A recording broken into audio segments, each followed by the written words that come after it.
Assalamualaikum warahmatullahi wabarakatuh. Selamat pagi dan salam sejahtera untuk kita semua. Kembali lagi kita ke pembelajaran sosiologi pertemuan pertama mengenai materi partikularisme kelompok dan perbedaan sosial di masyarakat. Nah, KD 3.3 melalui pembelajaran ini, peserta didik diharapkan mampu memahami arti penting prinsip kesetaraan untuk menyikapi perbedaan sosial demi terwujudnya kehidupan sosial yang damai dan demokratis. Nilai karakteristik yang ditanamkan adalah regionalitas, kemandirian, dan gotong royong, menumbuhkan sikap ingin tahu, bertanggung jawab, serta menimbulkan kemampuan berpikir kritis, kreatif, dan menyampaikan pendapat, menjawab pertanyaan, dan memberi kritik dan saran. Kemudian peserta didik mampu mendeskripsikan partikularisme kelompok dan perbedaan sosial di masyarakat. Nah, di sini bisa kalian lihat ada gambar mengenai stratifikasi sosial. Nah, ini bisa kalian lihat. Kira-kira maksud gambar ini apa ya? Ada dua gambar di sini, ada kelas bawah, pekerja miskin, kelas pekerja. Ini maksudnya apa gitu? Apa sih pengertian struktur sosial itu? Nah, struktur sosial di sini menurut Surjono Sukamto adalah sebuah hubungan timbal balik antara posisi-posisi sosial dan peranan-peranan sosial. Kemudian Abdul Shani mengatakan kalau struktur sosial itu adalah sebuah tatanan sosial dalam masyarakat. Nah, di mana di dalamnya terkandung hubungan timbal balik antara status dan peran. Nah, status dan peran ini menunjukkan pada suatu keteraturan perilaku yang dapat membentuk suatu masyarakat. Mungkin kalian masih bingung ya, nanti akan kita bahas lebih lanjut lagi. Struktur sosial secara simpelnya itu bisa kalian lihat di gambar segitiga ini. Ada kelas bawah, pekerja miskin, kelas pekerja, kelas menengah ke bawah, kelas menengah, kelas atas. Nah, itu bisa juga kalian lihat dengan contoh kayak sistem kasta. Kalau kalian pernah belajar sejarah, sistem kasta itu salah satu contoh simpel dari struktur sosial, dimana struktur sosial itu ada yang di bawah, menengah, di atas. Itu menurut status dan peranannya dalam masyarakat.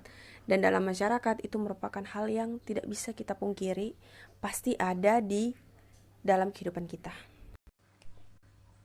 Berikut ini klasifikasi struktur sosial dalam kehidupan: struktur kaku dan luas, struktur formal, informal, homogen dan heterogen, mekanis dan statistik, dan struktur atas bawah. Kemudian, ciri-ciri struktur sosial itu bersifat abstrak, artinya tidak terlihat, selalu berkembang dan cepat berubah, jadi tidak tetap. Kemudian meliputi seluruh kebudayaan masyarakat tentunya. Kemudian ada dalam sebuah kelompok, aspek dinamis dan mencakup seluruh hubungan sosial antara individu dan pada saat tertentu terdapat dimensi vertikal dan horizontal.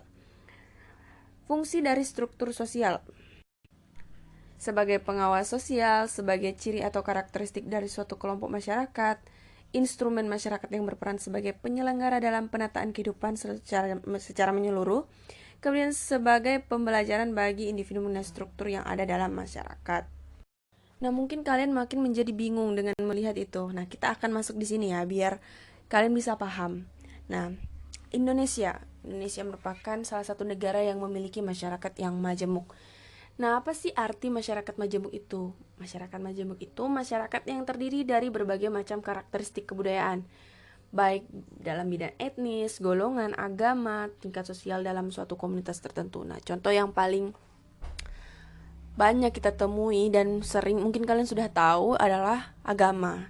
Di Indonesia sendiri ada 5 agama yang sudah diresmikan. Ada Islam, Kristen, Hindu, Buddha, dan Konghucu.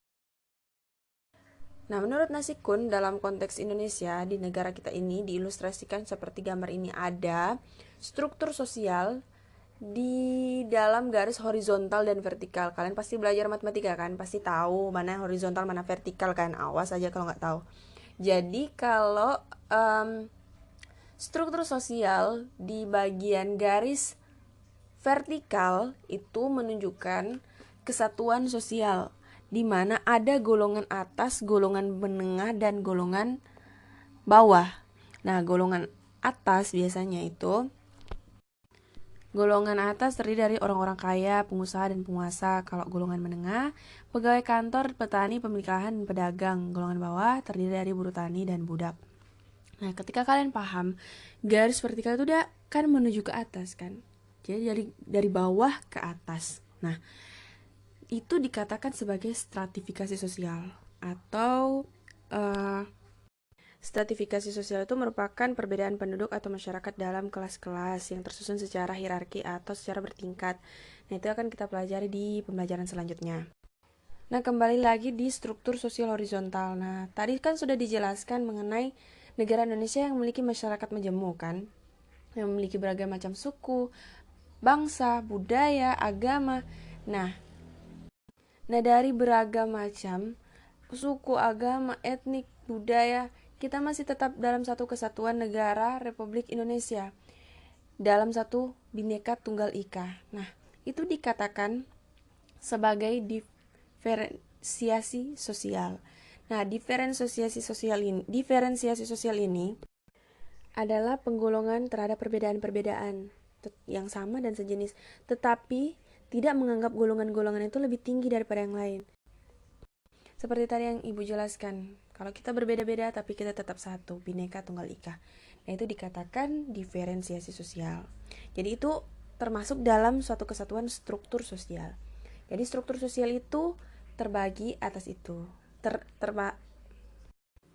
Jadi di dalam struktur sosial itu terdapat diferensiasi dan stratifikasi sosial. Itu akan kita bahas lebih lanjut di pembelajaran selanjutnya. Sekian materi pada hari ini, semoga kita bisa bertemu di pembelajaran selanjutnya. Semoga kita selalu sehat walafiat, selalu dimudahkan dalam segala urusan, dan selalu terhindar dari virus COVID-19. Jaga kesehatan dan tetap pakai masker. Sampai di sini dulu. Assalamualaikum warahmatullahi wabarakatuh.